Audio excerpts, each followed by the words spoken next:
right, folks, you've waited for it, you've dreamed about it, you've hoped for it, and it has finally come true. Like Christmas morning, ESPN's Courtney Cronin returning to the show for the 1000th time to preview Minnesota Vikings and Chicago Bears. Courtney, I've been reading about this Ben Johnson training camp and Caleb Williams, and it sounds like there's medieval weapons being used and there's meltdowns, and he's like Will Ferrell throwing a chair. All sorts of things are going on. It's crazy in Chicago, as it always is.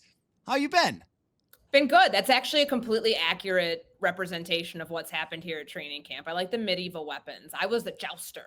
I got come out on my horse every day with my big like jousty sword thing, and that's my role. To in training camp. I don't know if I like intimidated anybody enough, but I tried. Well, it depends on how good you are with the horse. I think Ben Johnson, what he was using every time that there was a false start, was the big ball with the spikes on it that you swing Yes, over like your head. whipping people at it Yes, with it. that's Like the that's way he's gotten Caleb Williams to run this offense. Well, look, I mean, we can mess around because that's what we do usually when we get together, but everyone wants to know, what was it like with Ben Johnson? Because truly, every time I would see a story, it was like he just pulled the entire offense off the field. He's screaming like a lunatic. Like, what was really going on with Ben Johnson coaching Caleb Williams this summer? so that whole first day thing that you just referenced where like we're watching practice and this was before fans were out there. So the first day of camp and the offense couldn't get lined up in a team drill and Ben blows the whistle dead and has some choice words and says like get out of here. He didn't kick them out of practice. Like they were still there. It wasn't like go to the locker room, hit the showers. I've always wanted to hear somebody say that. I've never heard it actually. I just want to say it to somebody. Hit the showers. Like I'd be like I just got out to practice. I don't need to shower yet. Anyways, he took them off the field for like one drill here because this was at the time where they're early in camp. They're trying to get reps for both Bajent and for Keenum. So for the second and third team units, the first team offense screwed up. So like all they did was get removed from the field for one play, but it was emblematic of, this guy is not messing around. Every coach says, or every good coach, you hear, oh, they're really into the details. Like, okay, like obviously if you're a head coach in the NFL, like you did something more times than not to stand out and to have a really detailed scheme and to have really like a lot of success with the players that you have and the plays that you run. So like naturally details fall into that.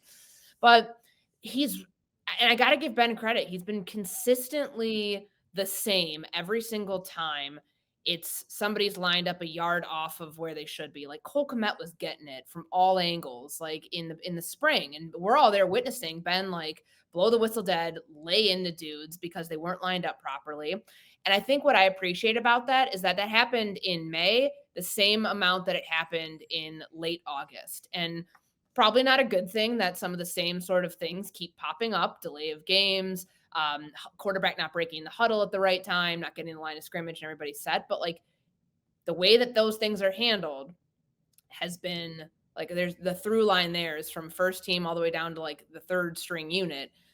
Ben is letting them know if it's not right. And when you have a quarterback who was clamoring last year, coach me harder, I want to be held accountable, I want to be coached and taught because I was in an offense in college that basically let me run around and do whatever I want. Like now you've got to deliver on that. And I think to Ben's credit, he has done that so far in a way that was not akin to what Shane Waldron and Matt Eberflus were doing last year. So it sounds to me like you think that this is the what they needed, what the Yes. Bears offense needed and what Caleb Williams needed. So I guess my question is, as he is coaching them to the point of complete lunacy, is this going to actually resonate with Caleb Williams? Because I agree with Ben Johnson, and I would have been a screaming maniac too with the way that he was bailing on clean pockets, the Mhm. way it seemed like he didn't know where to go with his reads. There was a lack of detail on that team, and certainly the culture was a joke last year under Matt Eberflus. It wasn't just his timeout usage, it was even the small things that you saw coming out from the players, how they responded to adversity, the way that they even acted toward the media, and the things that they said. They kind of didn't even care about coming out and saying, yeah, this is a mess, this is embarrassing. And I mean, the new sheriff in town thing, That does happen a lot. Even going back to when Mike Zimmer was hired in Minnesota. Why? Because he was the guy who was going to whip these boys into shape. And you know what? For a while there, that was what they needed and it worked. So, how much progress did you see in training camp on a day to day basis from Caleb Williams? I would say over the course of 6 weeks from where he started, and they had 12 installs, which, naturally, it's not gonna look great when it's day 10 and the coaches are pulling up something and calling a play from day 1 of install. Like, there were a lot of mistakes, and there were a couple days where I remember one red zone period, probably 3 days into camp, that I was like, "Whew, this was bad." Like, he didn't complete a pass for 9 like, till his 10th attempt on a certain like, when they were doing this red zone period from, like, 7 on 7 to team stuff, and you like, I know it was, like, one of those moments where you try not to overreact, but it's like, "Damn, here you go again. Is this guy like, does he have the capability of processing a lot of information?" Because in an offense like he ran at USC in Oklahoma, he didn't have to process that much. He was able to rely on natural athleticism, not have as much. I mean, when you think about this playbook, like the amount of motions and shifts that Ben implements into his offense to throw the defense off. Well, sometimes it throws your freaking quarterback off too, and the rest of the offense. So it took a while to get all of that to a place where okay, they can actually start. They can move faster with it, but they can start operating it the way that Ben wants them to. Because what didn't happen, there was no dumbing down of the playbook. They would still like it might have been information overload and it might have been a challenge to a point where even times where Caleb wasn't ready for stuff that they still ran through. And I remember like Ben said something before the Buffalo joint practice. He's like, I went back, I looked at our game plan, I looked at the game from week 15 last year, and there's plays that we ran against Buffalo that we are nowhere near ready to run right now. And I thought that was a very self aware moment of a head coach to say something like that because no kidding. Like that offense was 3 years in to the point where you were running. I mean, that was one of the highest scoring games we had seen of last season when they played the Buffalo Bills. But it was just like a heads up thing, like, oh, okay, like this coach gets it. Like it's not gonna be, you're not gonna be able to operate the full Ben Johnson offense right away from week one. And I think players started to pick this up pretty early that that's not something they're gonna master in year one. Roma Dunze said it one of the first days that he spoke during training camp. So about a week in, he's like, yeah, like this is not something we're gonna all be experts at year one. And I'm like, to have that expectation, it's not an excuse. It I think it sets a fair expectation of what the Bears should be and not any of these grandiose expectations that they're going to be a 10-win team year one under Ben Johnson, even though they feel they're in a better position to win this year. Boy, if you're not in a position to win 10 games in the second year of your young quarterback in today's National Football I League, know they're right? punning you real quick. But the NFC North, I don't think, is in a position to allow the Bears to be in Exactly. this conversation. So, what I wonder about, well, let me stop real quick and just say, let's all give Jared Goff some credit, my friends, because it sounds like this offense is the PhD level quarterback detail. And Jared Goff mastered it and thrived in it and won a lot of games and had top ranked offenses where a different quarterback who's the number one overall pick is struggling to pick this stuff up. So let's shift this from the summertime to the fall time, which is on Monday night, and what this means to Monday night. Now, right now, Caleb Williams over under on FanDuel is 218.5 yards Mhm. for Monday Night Football. What are expectations in this new offense? Because I think we all want to find this out of, well, Ben Johnson has had success against Brian Flores. He's kind of the only guy who's been able to do that multiple times, other than, I guess you could say, Sean McVay last year. But aside from that, I mean, Ben Johnson has been kind of the guy who has the antidote to what Brian Flores does. But if Caleb Williams can't do all the things that Jared Goff did, then he doesn't have the Yeah. antidote. So, well, how do you feel about that over under? But also, like, what are expectations going into this game for Caleb Williams? I think the 218 number is fair. I might take the under on that because I think I was trying to figure out like what are they gonna look like when they come out? And like I had mentioned, nobody motioned or used shifts like more than Ben Johnson's offenses do. And so if you're thinking about the script, the first 15 plays of this game, I don't think you're going to be trying to get cute with eye candy or try to like hit him with a deep shot early on and go for the jugular when you have a quarterback who is still having issues late into training camp of getting the ball snapped, not killing a play with 2 seconds left and then getting a delay of game. Like you can't expect that it like given how it looked late in training camp, given how it looked in that Chiefs game, like Ben Johnson did not sugarcoat anything. I think that's another thing I very much appreciated, where it was Matt Eberflus who might not have said the most truthful things about the real what was going on about the team at the podium. Um, Ben said like it's not good enough. It's not good enough. I thought we'd be further along. It was sloppy. It was disjointed. Like all things that he said during training camp. Like you saw that in Kansas City 2 weeks ago. That's like I think that's something that they've got to guard against, to where you don't get in 2nd and 19 because Caleb holds onto the ball for 6 seconds and runs into a sack, because it's the rookie tight end false starts and you guys move back, because he's missing wide open receivers, or a receiver, him and Rome Odunze had that one time. Like I still think obviously Rome's the most talented receiver in this offense, but like there was just stuff that was like, God, this is so disjointed. What's up with them? Like, they're 6 weeks into this. It should look better than this. So I think in a way, it will not, certainly for the first month of the season, it's not going to look like its most complex form, as it shouldn't. This is a brand new offense. It's a complex, complicated offense. It's not just, rhythm and timing offense, which obviously that's one thing you have to master. Now this guy is going under center. He had 84 snaps under center total last year, like 525 in the gun. Are you asking him to do a whole heck of a lot of that? Or are you going to play to his strengths, which is in the shotgun? Is it dropping back and passing?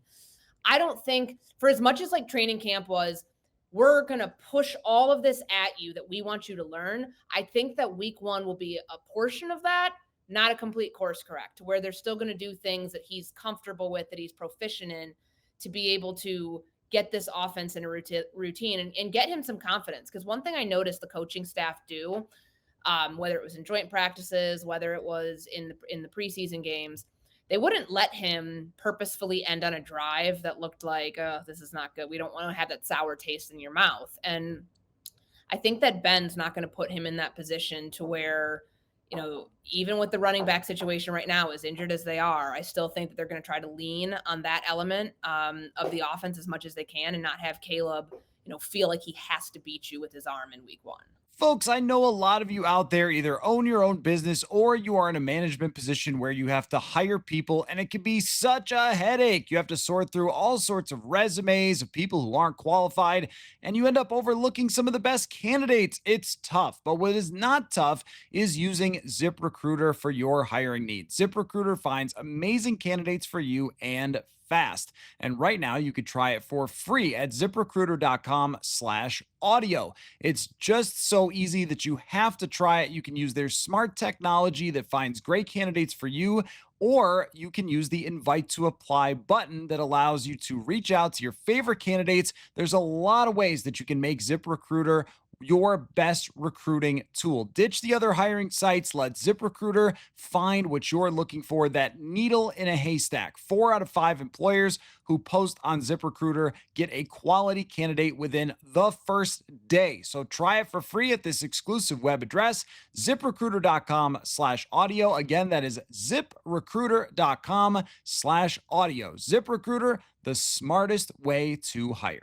This sounds a lot like the Caleb Williams we saw last year, though, the guy that you're describing, which is not in full and complete command of the offense, and then just having to bail out and scramble and try to make plays, which when we were in Chicago last year, he bailed out and scrambled and made some of the coolest plays that you will ever see on a football field. And I do not doubt that Caleb can go off script and win games sometimes just by doing that. But in this offense, if you don't have the details down, I mean, it just sounds like this kind of looks like who Caleb Williams is. And it may be on Ben Johnson to try to figure out, well, what actually works for this guy. Mm-hmm. And there's got to be some of your chatter in the Chicago media room. Doesn't this sound like deja vu? Wasn't there another quarterback not so long ago that we were talking about? You know what he really needs is just a different system. You know what he needs is a little more confidence. You know what he needs is to use his athleticism more. Actually, he needs to run the boots. Actually, he needs to whatever. It all sounds a lot like Justin Fields to me. I think the difference, though, I mean, the arm talent there from Caleb, the off schedule plays. I mean, Justin could make some of those, but when Caleb's at his absolute best operating outside of the pocket, what did Ryan Poles call it? The surgeon and the artist. Like when he can be the artist, that is what's Heisman Trophy winning Caleb Williams. But one thing he's learned in this, and it's something I actually like really wanted to get your opinion on, because like playing in structure is such a huge thing in this offense. And that is something that the coaching staff has talked about at every turn. We don't want to write out the best part of his game, best part of his skill set, the God given talent, like all of that stuff that makes him great. But he's got to know, like you mentioned, bailing out of clean pockets, not feeling phantom pressure and freaking out, waiting, giving your receivers, the guys who are running those vertical routes, the guys who were really freaking good at contested catches in college, like Rome Odunze, reason he was drafted 9th overall, give that guy a chance. Instead of thinking that you have to put it all on yourself because that's what you revert to, because that's what made you great up until this point. So it made me think, because like, realistically, he had especially the first game. I know that they lose in overtime because he takes that sack, which was just ridiculous in overtime, which I think is something you have to guard against. But up until that point, what was he doing that was beating Flores's blitz? He was getting the ball out quickly. Can he do that? Is there ways to scheme those quick passes to give your guys, like, because what they were really good at in a Ben and Johnson offense in Detroit is that the receivers, pass catchers, any of them, the yards after the catch. And it wasn't just that you had really good receivers, is that they had time to do that, time to put a move on the defender. If they get the ball out quickly and they can do that, can that be what Caleb leans into for this first game? Quick passes, because you're doing it against a defense that has been very proficient at throwing wrinkles that like take a little bit of time for teams to figure out. Now, one thing I am curious about though, Caleb keeps talking about, pre-snap weapons, wanting to use the cadence to his advantage. Some part of me feels like it's not, maybe disingenuous is the right word, but it's like, you're really going to use the cadence against this defense? Like they're going to, unless you're forcing them basically to blitz from a standing position because of all the motions and the shifts, and maybe that does force them into that spot. Where like they aren't getting much of a jump on it as they would before, then maybe it works to your advantage. To me, him talking about that this week almost feels like we're putting cart before the horse. So like I think that what you expect from him early on is try to do the simple things really, really well, because you're right. Like Justin, we talked about, hey, do X, Y, and Z, not A, B, and C, and F, and Z, and all these other letters. Just do the 3 things really well, because the couple times, and he was a running quarterback. Like, let's be honest about it. Caleb's not. Caleb can win from the pocket if he's not bailing too early. He's shown he can do it. And I think it's just getting, taking all of that in stride, but also knowing the offensive line's better. You can actually trust your protection this year. Like you can. The left tackle spot obviously is a little sus right now, but you can trust that Drew Dahlman is going to be not get bull rushed into your lap. You can trust that Joe Tooney and Jonah Jackson are better than, Nate Davis and Tevin Jenkins or whoever, Matt Pryor, whoever the heck else. I think he's actually starting tonight for the Philadelphia Eagles. But I think it's going to take some time before he's comfortable with that. And there will be this thing that we go through here in Chicago where they're going to start calling for the backup quarterback. I promise you, if it doesn't look good, that people are going to be like, well, Tyson Bagent just got a contract extension. He seems to be able to operate the offense. So we saw in preseason games, it's going to get loud. And I think that for Caleb, it's almost going to be having to be guarding against that and knowing that you're working through an offense that might take a month to look normal when you're in real games. But feeling the pressure of like, I don't want to rush myself through this. It's a long-term approach, but I also need to hurry up pretty quickly and get it in games.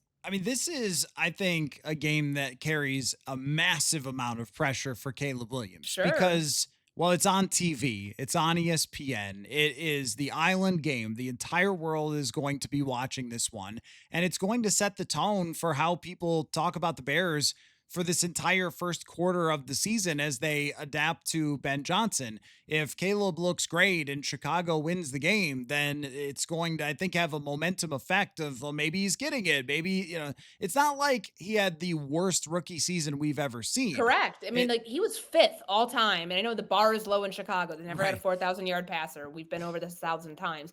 He still threw for 3,500 plus yards, had 20 touchdowns and 6 interceptions. That's not awful. Right. Sometimes we've talked about this rookie season, even in myself included, as if it was as bad as like Bryce Young's or something from a couple of years ago. It definitely wasn't. The potential was shown in a lot of different games that they didn't finish because Matt Eberflus was their coach or because Caleb didn't have the confidence himself form a little T for a timeout. But this is also so there's a ton of pressure on him because I think it sets the tone for Chicago's entire season and the narrative around Caleb. I think it's also the worst defense he could possibly face because, well, we think that maybe he thinks he can use the cadence to get a read on which guy is blitzing. I promise you, you can't because Yeah. these Blake Cashman, I don't know if Harrison Smith's going to play, but Josh Metellus, like those second level blitzers, they're too good at this to just get some easy tell like it's high school or whatever. But, I think that he's going to see something that's very different than what he looked at on tape from last year because of Mhm. Javon Hargrave and because of Jonathan Allen. They don't have to do the blitzing all the time. So if Ben Johnson is thinking, well, we'll just drop in these little crossing routes, behind the linebackers when they come on a blitz, I don't know if they're going to do that a lot. It would be very Flores to just blitz like 4% of the time. Like I'm the guy who blitzes 90% of the time, but Yeah, for to this do game, go yes, right, on this night. Although, let's talk about because there are other people on the Chicago Bears than Caleb Williams. Believe it or not, it's crazy. I am really interested. Ben Johnson had all of his success with a great backfield and a great running game. And to stick with the theme of the over-unders here, DeAndre Swift's over-under for running in this game is 52.5 yards. If DeAndre Swift runs for 52 yards, the Chicago Bears lose this football game, right? There's yes. just absolutely no way they win if he hits the FanDuel over-under right on the mark. I know that they do not have much faith in DeAndre Swift based on what we saw last year. He averaged 3.8 yards per carry. It's a career low. Did not. I think he was average the first 4 games of the season. He was averaging under 2 yards a carry. It was bad, bad. But I think that the problem here is that yes, he's back in a Ben Johnson offense. He had career highs in a Ben Johnson offense before they clearly felt some type of way and we're like, well, we're going to trade you to Philadelphia. We're going to use that pick to go get somebody else at running back. He had a good offensive line in both of those spots when he was really successful. The offensive line between the tackles is a much better spot for DeAndre Swift to be in. So I'm a little surprised to hear that figure being that low. But yes, he's going to have to. He didn't have a great season in terms of like racking up multiple 100-yard rushing games. If he can have a game like Washington, which got them back in that game when he rushed for over 100 yards, and some of those were breaking off big runs, that's what they need from DeAndre Swift.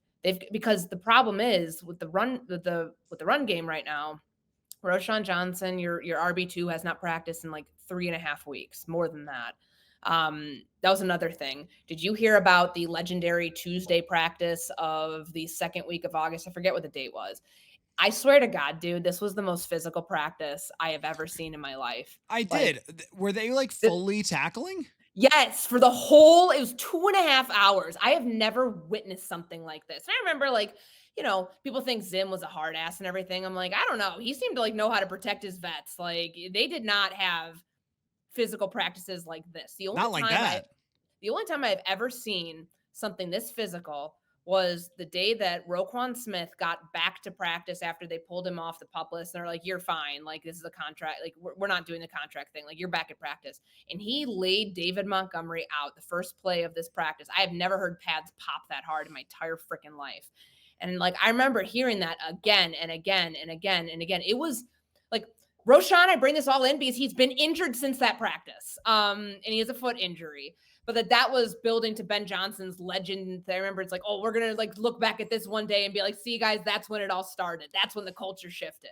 But it shifted to a point where your backfield is completely screwed right now because you don't have your number 2 back. Kyle Monangai, who is their 7th round rookie, who they're pretty high on. Like, they found a guy who was really good in pass protection, did not fumble the ball. at all at Rutgers. Like was one of the more, lathered up backs. They used him a lot. Like he had a lot of carries over the last 2 years, but he didn't fumble. They like him, but he's also got a hamstring injury. He was limited today.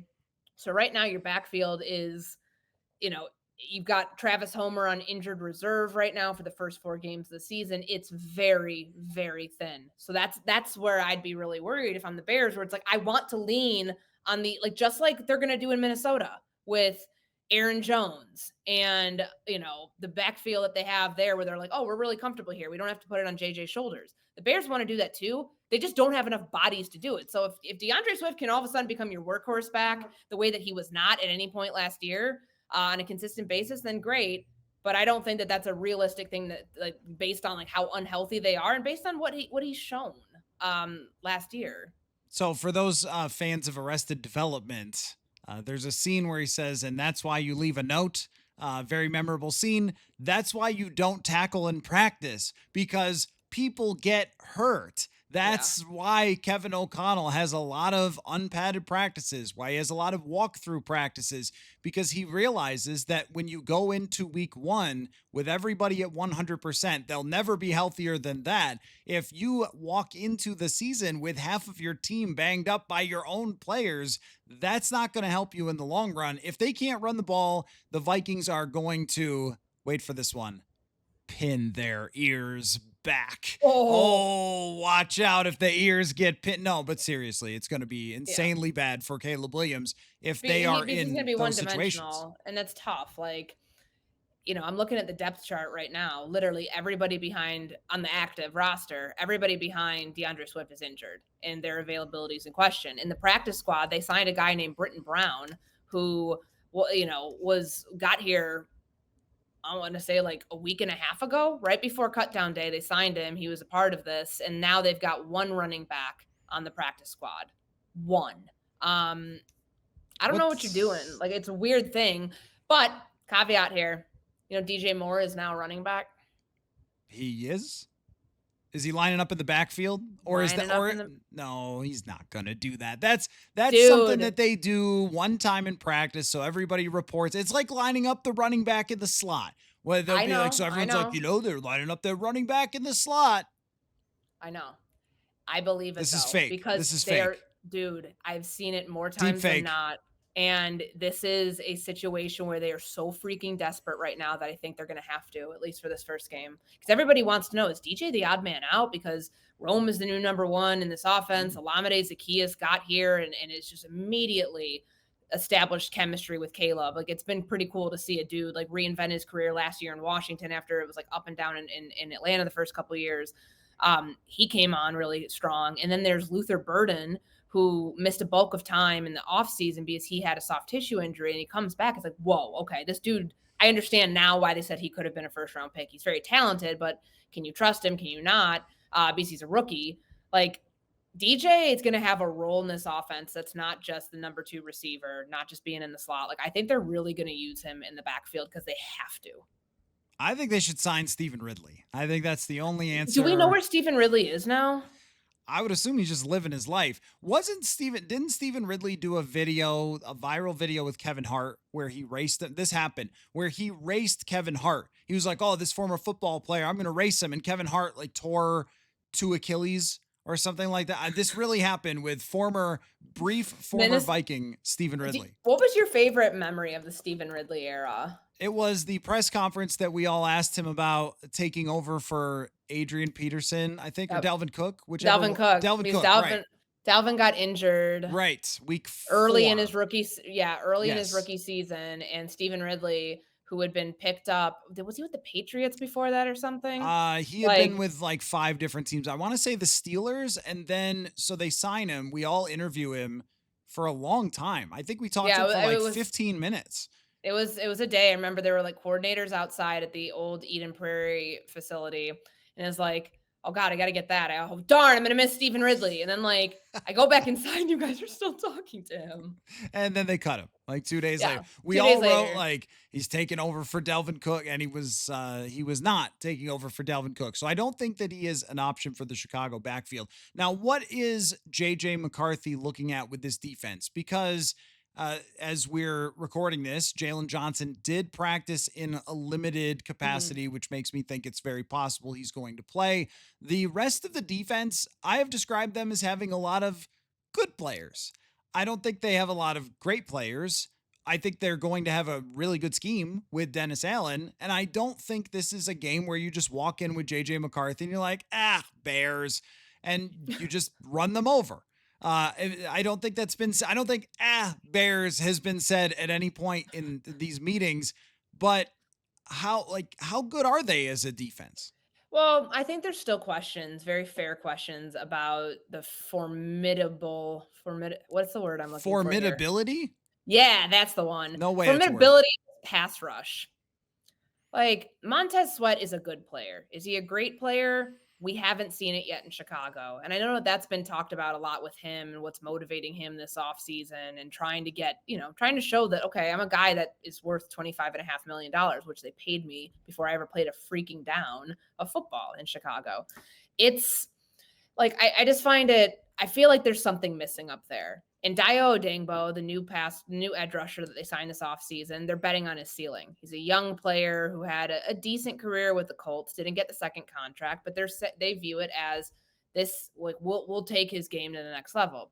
He didn't really do much in the preseason, like nothing that really stood out and be like, wow, okay, like they finally have a good like complement to Sweat, so he's not getting doubled and chipped all the time, which they said that was what they wanted to do this offseason. Find some piece to free up Montez Sweat on the other side. Doesn't really seem like that's happened. Where the biggest difference will be is on the interior. Getting Grady Jarrett, I know a lot of people scoffed at that. Like, this dude had an ACL tear 2 years ago. Like, I how can you be scoffed. effective? Like, and I get the skepticism, but I think it's the way that they're going to rotate guys on the interior, where the pass rush is probably going to start from inside. It's not going to just be your edges crashing, but like the work that they do with him. Javon Dexter looks really good. Year 3, like he's, that was the big fish defensive tackle that they got in the draft 3 years ago now.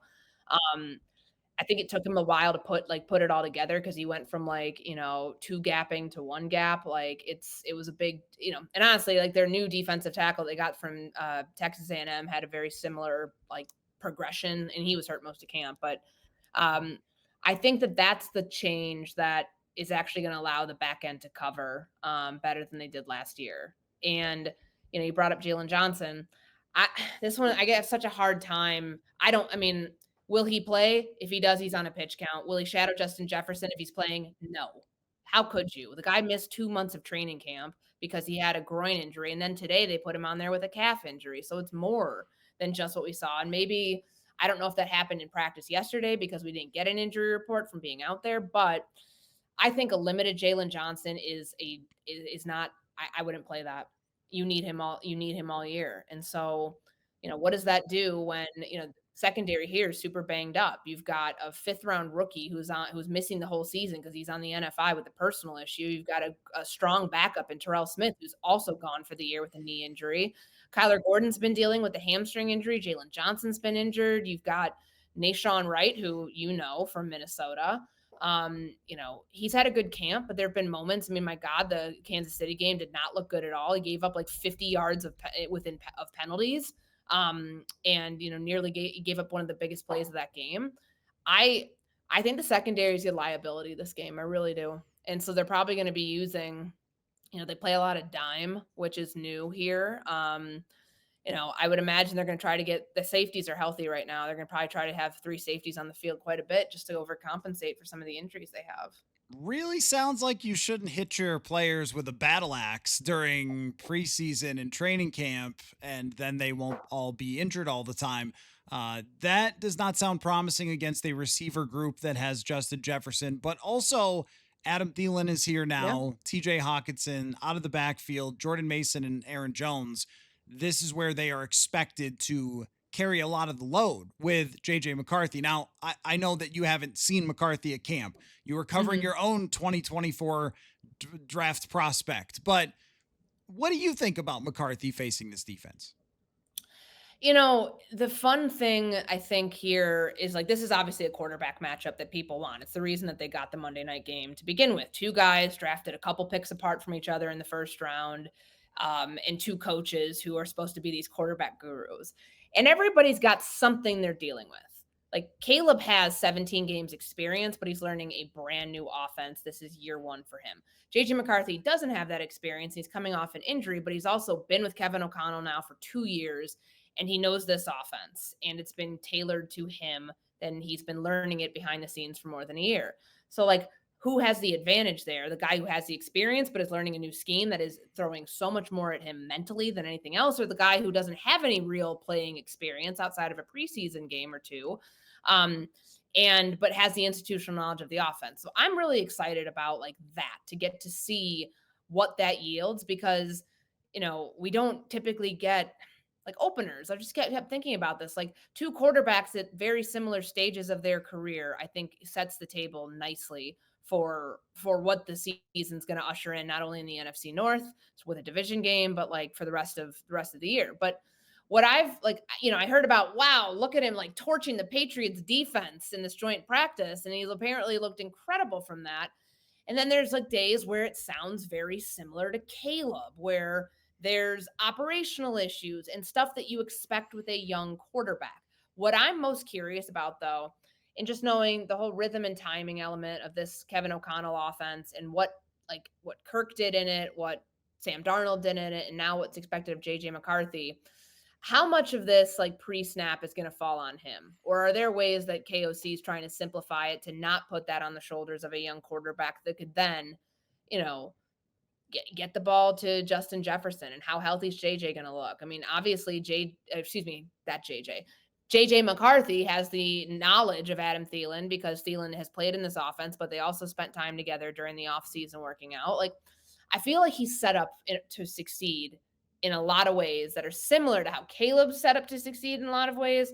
But the caveat here is he has a healthy backfield and two strong running backs that I think will be the difference maker in all of this, because their off seasons kind of mirrored each other in a lot of ways. Vikings flipped their offensive line, 3/5 of it. The Bears flipped their offensive line, 3/5 of it. The Vikings then got Freeze. What are we calling him? Fries. Yeah. Fries. He's a guard. You're calling him Fries. I don't know why I thought it was Freeze, but then they got him. They got the other dude from the Colts as well. Ryan Kelly. Yep. Ryan Kelly.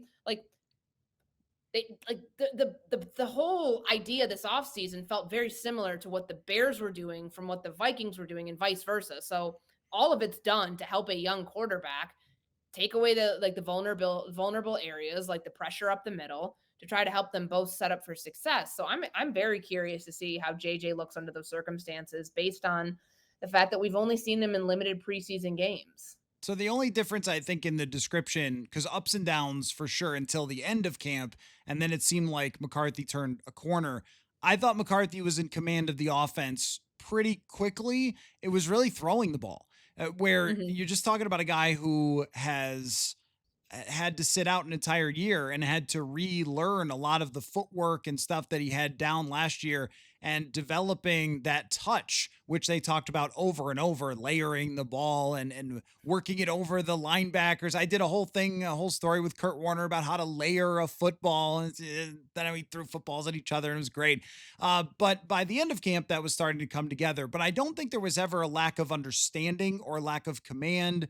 And there wasn't like that many operational issues where they weren't jumping off sides all the time. Guys weren't looking around being like, JJ, what the heck? Where was that? So it was really just like there was a 7-on-7 against the Patriots where he completed 8 straight passes, and then the 9th one flew 20 yards over a guy for an interception. It was like, I guess that one slipped out of your hand, but there was a little too much of the accuracy. But I think in KOC's offense, if you can run all that other stuff, you will succeed. So this matchup will tell us a lot about how much he was able to learn as a passer, but I think he's going to get guys lined up and run the plays on time. Now, I only have a couple minutes before I have to do a radio appearance, so this is going to put a lot of pressure on you, maybe more pressure on you right now than is on Caleb Williams, maybe more than Caleb Williams or JJ McCarthy in week 1. This is a speed run pie chart from you. There's 4 potential outcomes of this football game Monday night. There is a Vikings blowout. There is a Bears blowout.